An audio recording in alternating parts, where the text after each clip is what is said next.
What's going on, everyone? As you can see, I'm hanging out here with a couple of friends. We've got some crested geckos and a pal of mine. We go way back. That's Emily Maple. Now, Emily and I have been friends in the reptile world down here in South Florida for many, many years. You love crocodilians. She loves tortoises. Happens to be a keeper at the Palm Beach Zoo, so you guys should go check that out. Maybe you'll run into her there.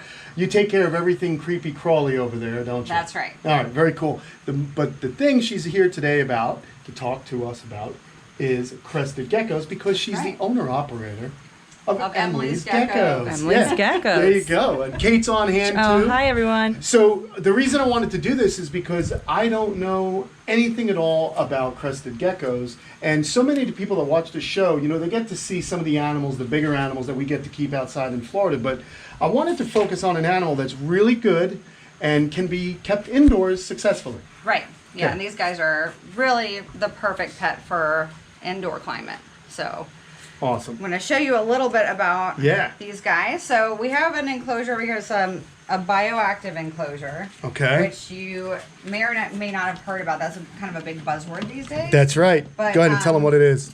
But it's, bioactive means that you have a little colony of guys that will actually take care of the substrate in here. Okay. So wait a minute. So actually, one of the friends of the channel, a friend of mine, Tanner Serpa, does a lot of these where it's actually a self-sustained ecosystem. Is that what's going on in here? Yeah, exactly. So they've got like isopods, springtails that are the cleanup crew. And the cool thing about that is they're moving around the soil, you know, like the little vultures of the leaves. Really? Basically. So you got little isopods in here now. Let me see if I can dig one up. You'll be able to dig Oh man, they're all over here. Yeah. That's so cool. Yeah. Isn't this cool, Kate? Yeah, I mean, I may be naive and new to this, but what's an isopod? Oh, an isopod is, you know, pill bug, or we used to call them water bug, roly-poly. Oh, yeah, roly-polies. I got it. That's what we call them. Shrimp. Yeah, yeah. Because they're crustaceans. Okay. But yeah, they're really cool because they help clean up the area, all the detritus and some of the poop. And the geckos can then eat them too, which is awesome. cool. So Nice. it's just they all kind of working together in a little miniature ecosystem. Oh, very Awesome. cool. And you were telling me as you put this up, you go, it's a little, A little dirty-ish. but that's it's- what you kind of want. Right, Yeah. right. And we, of course, want to limit what types of bacteria and things that we have. Okay. But a little bit of bacteria is, you know, good. There's good bacteria and bad bacteria. So it's good to have like a little bit of that natural flora and fauna going on in your tanks. And this is also something that many zoos are doing now with bioactive setups, because what do I always talk about on the channel? I'm always going on and on about creating as natural an environment as absolutely possible. That's kind of the goal as reptile keepers. That we're kind of the people that like it when it gets a little bit dirty. Dirty, like for example, Kate would probably be like, "This is a little dirty." It's not dirty. This? I didn't. That was not a thought that very entered good. my mind. But I've now been with you for 3 years. So Yes. You are She training. knows dirty. I come home I'm in with training. all kinds of weird bites and crusties on me from time to time, so Sure. I gross her out a little bit. It's like a little primate in you, right? That's me. Yeah. Yeah. She's, you know, Caveman. Caveman Kenan. Like caveman. We're grooming each other. It's very nice. Got the isopods in the beard. Exactly. There you go. Well, what got you into the Gross. geckos in particular? Well, honestly, I had leopard geckos to start with. Okay. And it got a little crazy when I was living in South Carolina. And then when I moved down here, I just happened to get a crested gecko on accident. And then again, this was like 13 years ago. And then it exploded because I was like, these are so cool. And they do take a while to grow to adulthood, like 3 years, sometimes 4 years. But they have some really cool qualities about them. And their skin is really soft. That's amazing. And they're, it's almost like velvet when you touch them. So I'm going to let you touch this little one. Please. That is They so do cool. hop, so when they put their front legs by their back legs, it means they're about to take off. Okay, this see how soft feels she is. incredible. Kate, do me a favor. Feel Yeah. this. Feel that, huh? I want you to feel it. It feels amazing. Oh, Yeah, it's like a little marshmallow It's like almost like velvet or. Yeah. So where are these guys from in the wild?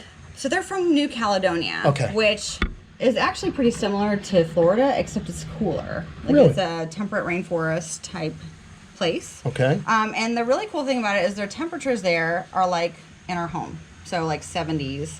And then it gets cold enough, like 50 degrees. It's not really a cold place, and it doesn't get too hot. So it's kind of like the perfect environment. environment. But it's kind of odd that there would be a reptile in that place. Now, New Right, Caledonia is in the South Pacific, right? Yeah, so it's like over near Australia, Okay. off the coast of Australia, and Very interesting. It's very similar to being.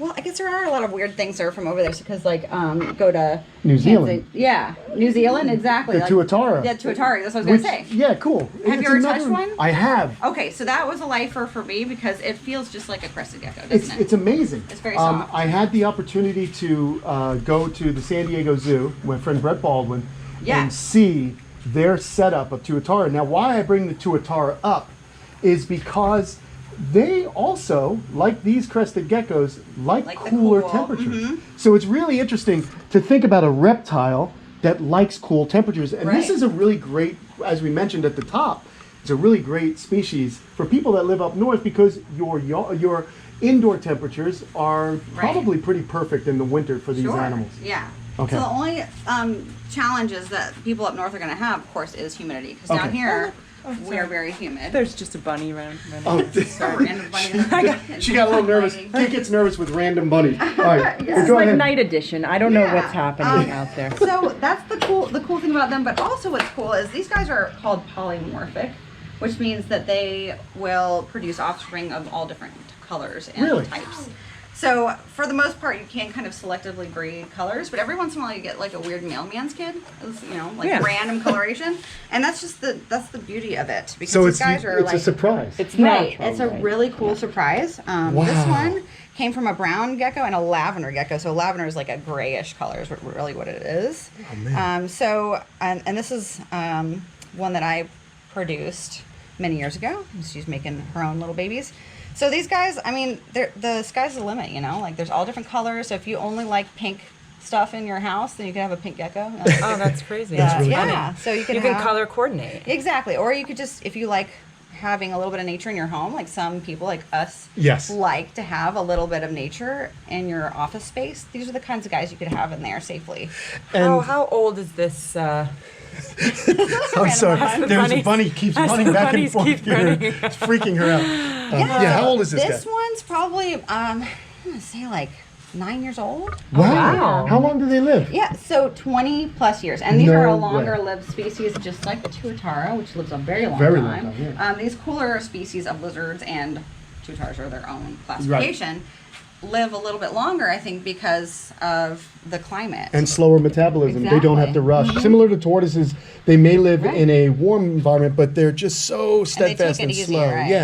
Definitely cool. Now, the thing that I'm going to notice, and this might be a beginner question, which is fine because I'm a kind of a beginner here, and I love that. It's always fun to not know something, you know, and learn from someone like yourself. But this guy's got his tail. The other one doesn't. Now, do breeders cut the tails off on purpose like they do with some dogs? No. So this is cotylotomy. It is. So if they drop their tails. Right, and I don't know what the biological reason is for them to not grow the tail back. But well, wait a minute, but why do, for example, like this little guy that we just had, little stumps there. Yeah, little stumps. I have the same question. Yeah, so like we lovingly call them frog butts in the hobby. Okay. Yeah, you look like a frog. What happens is sometimes, and little Buddy, who I'll talk about in just a second, he's one That's as well. Little Buddy. Okay. So he is a survivor of metabolic bone disease. Okay. But his case is he was riding over to Herp Society many years ago. Okay. And he got injured on the drive over. His tail came off, but there was a lot of blood. Oh boy. And that's why I was like, that's weird, because usually they don't drop any blood. It comes off very cleanly. You can see his little legs are kind of a little bit more wonky than the other guys, and he won't jump because he's not really built for it. Gotcha. And his jaw is really short. But these little guys, like, they drop the tail, they don't grow it back. Usually it's from getting spooked, and of course it's just a natural thing for them to drop it. Gotcha. But in his case, it was a little threatening for his health because, but it clued me off immediately. I needed to take him right to the vet, so we did, and he got some, care for that. Good thing you were there. Yeah, definitely. I mean, it's really cool when you get up close and you really just see why they're called crested geckos. They have those eyelashes, if you will. So touch it up really close in the camera, like touch the little crests so they can see how soft they are. Well, they actually squish. squish. They're squishy. They squish down. They're not like an iguana is made out of keratin. Yeah. That's just really soft and squishy. Yeah. They feel so cool. It's very different. It is like velvet. It is like a little marshmallow creature. It's so soft. Yeah, that's just want to snuggle up. Yeah. Now, are they like other reptiles? Being that they're from a cooler environment, do they still need UVB? Are they still? Is that part of the reason this got metabolic bone disease? So metabolic bone disease, as you probably know, is a kind of complex situation, and it can come from a lot of different things. It can be caused by diet, which is the most common, or not having proper lighting on them. But sometimes it happens from stress or from parasites. Did you know that? Well, the parasites are probably out competing the nutrients from the actual organism. So that's so there's a lot of different things that it could be. We actually kind of pinpointed it on the diet. Okay. Because he wasn't really getting a good, variety of items. He wasn't getting bugs, and he was only eating like little, like pellets. Okay. So it wasn't really like a great diet for him when he came in. But you know what the cool thing about that is? We got him fixed up at the vet. Yep. Even though these guys are not as hardy as some of the other species out there, like a sulcata or tortoise, where if they have metabolic bone disease, they can live for many years and suffering. These guys, typically, if they're really badly damaged, they're not going to make it, you know, because they're a little bit more of like a softer bodied and less hardy species than like a tortoise. They're smaller too. Right. I mean, it's just, it's just in the physiology itself. So, all right, so what would someone need to do if they're looking to get involved in this animal? You got your bioactive setup. What do people need? This is actually his house. Aww. So Buddy, being that he's one of the guys I bring to all the expos I go to, because he'll sit in somebody's hands for like 2 days straight. Really? He's such a sweet guy. Yeah. Just really, I'm going to show you guys a little spray down on him. You can see him lick his eyes. That's a pretty fancy mister you have there. I got this for Christmas for my mom. So, I mean, she's not a really big reptile lover, but she tries to support me, That's nice. So she went to Smith & Hawken and got that little thing for me. That's pretty cool. Yeah. All right, so obviously these are an arboreal animal. Right. So, well, the first thing you want to do when you get a crested gecko is you want to learn about them. So you're under your research stage. One of the good things that you can do is really easy. You go on your phone, if you have a smartphone, and you can actually go on your weather app, and you can look up New Caledonia, and you can have their weather there. And so you can kind of do your own research on the rain and stuff like that. Things that you want to kind of like baseline information for these animals is like the temperatures, right? So you can kind of like take temperatures.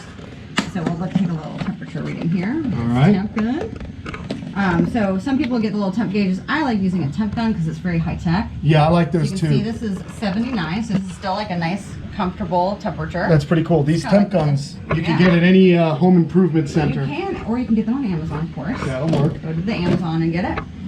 So once you find out their temperature ranges and things like that, and their diet, which we can talk about some of the diets they have. You can do meal replacement, which is really the easiest, most cost-effective thing to do. So there's all different types of diets out there that you can use with a little bit of water. Now, Buddy here and his friends get a really nice variety of food. So I do crickets, adjusted in the calcium. Now, one of the ways you can prevent metabolic bone disease is use a little bit of vitamin powder and a little bit of calcium, and you dust like once a week. Cool. So if you're doing crickets once a week, you can do that. Or if you do it every other week, just do it, that one time a week. Okay.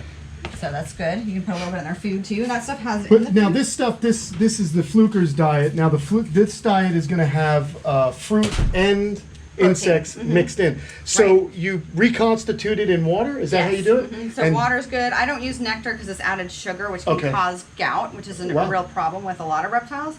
And you can always look at what they have in the ingredients, but oftentimes you'll have your vitamin powder, so you can see at the end there's usually vitamin powders and stuff in there, which is good. Awesome. So you want to do that. And then you put that in a little bowl and they'll lap it up. Right. And I only just kind of give them a tiny bit so you can tell if they're eating. And when you first get your reptile of any kind, you're going to want to do something called a quarantine tank. So this is the reason why you want to do this instead of the bioactive right away, so you can tell that they're pooping, that their poop is a healthy looking poop, that they're eating their food, and that they're drinking their water. So all these things you can keep them really easily, and it's like, you can use little cereal boxes. I have this in here because this is something that I do as enrichment. Yeah, you love it. We'll have to do it. We're actually going to do another video with Emily down the road here where we are going to learn a little bit. Yeah, a little bit about your enrichment. Yeah, so I put like little food items like the little waxworms. I know he's escaping so quickly, which is not really quickly. So I put like wax worms in there, and we'll put it in there, and then he will actually like move around and push him around, which is really kind of fun to watch. Oh, right? So it's like naturalistic behaviors of them hunting. It's better than Netflix. Right, exactly. Just kind of put a mealworm in a whiffer ball, and watch your gecko push it around. Exactly. They can Sounds play date night, babe. Right. So I mean, you can use like the little logs and these like little things that you can put in their quarantine tank too. But you do want a clean surface where you can see what they're doing in there, which is good. Some other things that you'll want to get when you're first getting a crested gecko is a first aid kit. Now, Kenan, you and I both know. First aid for you or the gecko? For your pets. Oh, okay. Wait a second. So we live in Florida. It's really important for us to have something like this anyway because of what? Hurricanes. Oh, hurricanes. Oh, okay. I'm failing the test. Thank you. Wow, you're really doing good I always like here. to have everything prepared because we've been through a couple now. I always keep one of these with a little bit of water in it. This is called, we call it a sauna. It's to help them shed their skin. So you put a little water in there. You can keep them in there for like 20 minutes to help them if they have stuck shed. Triple antibiotic. You can have silver sulfidine if they have a little injury or something. That's the best stuff going, silver sulfidine. Right, so I got a little bit of each. Some sharp tweezers, which I don't actually use the tweezers on them, but you can kind of get it underneath, the shed if there's on there, and pull it off instead of like actually poking them with it. I like a toothbrush to help them, sometimes if they have like a little stuck poopy or something on them, And then Q-tips are always good. And Benevac, if your animals ever go onto antibiotics, Benevac is good to have too. So I always just keep that in my little kit. What does Benevac do? I've so never it heard helps. of that. It's actually the good bacteria that I was So it's talking about. you give them that in a Right. dietary supplement to reignite their gut flora. Correct. Okay. So Very gut cool. flora is important, as you know, like with tortoises too. If you Right. give them antibiotics, sometimes it can really set them out of whack. What do you guys use instead of Benevac for tortoises? Because I know. Poop. Just feed them poop. You do. You mix it in with Missouri. It's delicious. Yeah. But yeah, it's the Sounds same thing. good. So this is a little bit better for geckos because they're not like very much. They're not hindgut. Coprophagia. Yeah. They're not hindgut fermenters. They're not either. hindgut digesters. So, yeah. Exactly. But So that's bacteria what we is do. important. Oh, look at this guy's jumping. I know, He he's gonna jumped. like, so he totally what? jumped. Oh, look, he's I'm not a He's cricket. trying I'm to not a attack cricket. me. I See, know. this is what happens. You just got finished Wow, saying he's he kissing you never guys. attacks. I think partly because there's moths all over the place. I was just gonna there's say, a I think. ton. There's food. Yeah, so There's he's food getting all everywhere. amped up. It's like all crazy. His instinct. So these guys, and also we were holding the female right there. little pheromones perhaps. Yeah, they can totally smell it. So these guys are nocturnal, right? Oh, Right, buddy. right. So Okay. they're nocturnal, but just like any animal that's nocturnal, they will adjust their schedule to their humans. Okay, interesting. So we've gone over the quarantine. We've gone over our little first aid kit. That's and really smart, our, that first aid kit. by the way. Natural history. You guys want to, look up New Caledonia and put it on your phones. And we've gone over some of the care stuff. What else do we need to talk about? Did you want to talk about some substrates, maybe? Please, I yeah. love substrates. Okay, so I like to use like moss and leaf litter and stuff like that, which you'll want to freeze your leaf litter like 24 hours or so. But these kinds of things are really fun in there too. You can use The Spanish moss. This is really good stuff. which is not Spanish and it's not a moss. Did you know that? No, I didn't. What is it? I'm not Tell really us. sure exactly what it is. I just know that it is not a moss. All right. It's I think it's one of those things that what do they An call it? epiphyte. Yes, An epiphyte. epiphyte. Thank you. I know Oh, you things. finally I got knew one. something. I didn't have Good the first job, aid you. kit, but I learned something. Finally got one. An epiphyte is a plant that grows on another plant. Right, There you go. exactly. So but it is kind of fun to have in there for bedding. And you'll notice I do have like a little bird's nest in there. Yeah, I like that. So cute. They really like to be in little crevices so that you can use cork bark. But the bird's nests, my guys love it. They'll actually nest in there together if I have females living together. As youngsters, you don't want to cohab these guys. You want them to kind of grow up on their own. Okay. But as adults, you can put females in there together. You can have a breeding group in together if you are monitoring them very closely. How much space do you really need for this species? So, when you're talking about the arboreal stuff, that doesn't really matter as much. Space in general, I guess I'd say about 10 gallons per gecko is a Okay. good rule of thumb. But if you have a long tank and you want to reuse it as for geckos, as long as you have some climbing stuff in there, they're going to utilize whatever because they've been on the earth millions of years. This species is a really old species. They will utilize whatever you give them. And Cool. in fact, I have a really tall tank for my leopard geckos. The original leopard geckos that I had many years ago, they use that whole thing. So I have like little ladders and perching, and they freaking use the whole thing. You know, and that's really crazy. That's fun too. I think, guys, this is such a great species to get involved with, especially if you love the artistry of creating habitats and seeing animals. It's one thing for me to enjoy plants, but I enjoy the plants so much more when I see animals. Animals. Stealing the show. Yeah. That's a little buddy for you. Oh my God, Kate's loving this right now. But he is cute. You told me to get some good camera angles. You got That was great pretty stuff, good. babe. You're doing so good.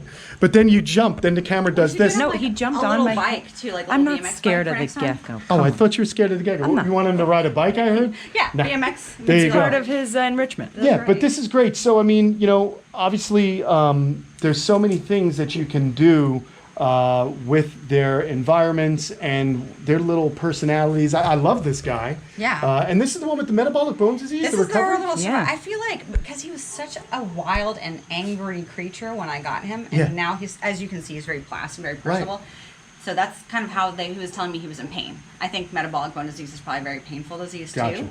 But once the bones heal up and it's not, you know, the moth-eaten looking bones on the X-rays. These guys can make a recovery and they can live really good lives. Yeah, Like, definitely. This guy- guy's Yeah, he's awesome. having such a good time in Yeah. there. Full of spunk. So, you know, the cool thing is that there's a lot of manufacturers, of course, you know, our friends here at Fluker, they make a lot of interesting things that would work well. This is fun For too. these, You could make like a little swing in here. I know, I like that. Yeah. And I want you to know, I'm giving you some of this stuff because I know I that don't you'll deserve use that. it. Yeah, you do. Come on, you're helping me Wow, out. look at her. I want Take you to care of have these some of guys. this because I want to help is you great. guys out. Now, we got plenty of diets and so on. Yeah, But, that's you know, I love these, you know, the water bowls, and there's a hide in there. Yeah, this is perfect for quarantine. Yeah, there you go. could get a couple of them and switch them out and just do a really good job cleaning Very them cool. up. Now, the really cool thing I want to give you is our friends, they also hooked us up with 2,000 crickets for you. Oh my gosh. So yes. that's pretty awesome. Yay. I don't have Great. any insectivores myself, but I wanted to make sure that these went to somebody that can use them. So Oh, yeah, absolutely. I'm sure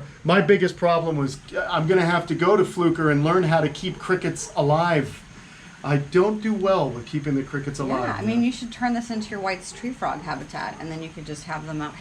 You could have What do you think, babe? You want a bunch of crickets living on the patio? Sounds She's freaking like a out about great bunnies. idea. Yeah. I don't know Maybe if just that's going to finches work. then. I think Finches maybe would be the fun, right? warehouse, that might be a good That place. might be good. It gets too hot. Yeah. Oh man. Well, listen. I think this was a very informative video, and I just want to say thank you to Emily for coming all the way out here. She was working today and rushed after work to come Thanks, hang out Emily. with us That's right. and teach us all about these amazing lizards.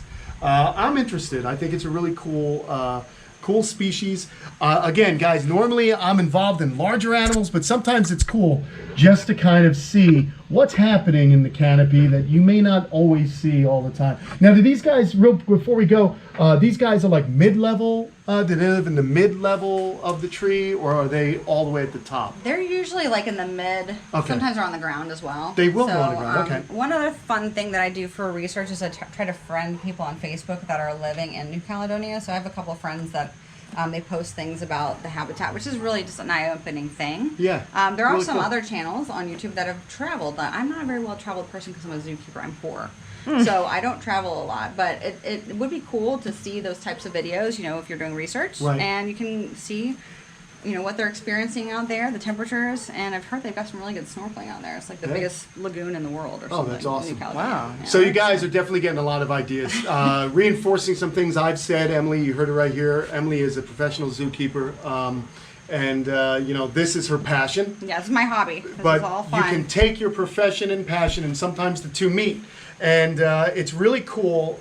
I love that, what you just said about researching where these places are and trying to recreate nature for your animals, because it's so important for their overall well-being. Thank you very much. Yes, Really you're appreciate welcome. it. Check out Emily's Geckos if you ever go to a Repticon here in Florida, and if you are ever in the Gotcha, Palm guys. Beach area, So much to why don't you go check out the Palm Beach Zoo? Yes. And you might even see Emily working there with some of the crocodilians and snakes and turtles and tortoises. Tell her you saw her on a Kamp Kenan video. All right, don't forget to like and subscribe. Thanks to our friends at Fluker for helping us out, and I'm really glad that we're able to give you some of their gecko diets. Thank you so much. No worries. It's gonna jump right on there. See you later.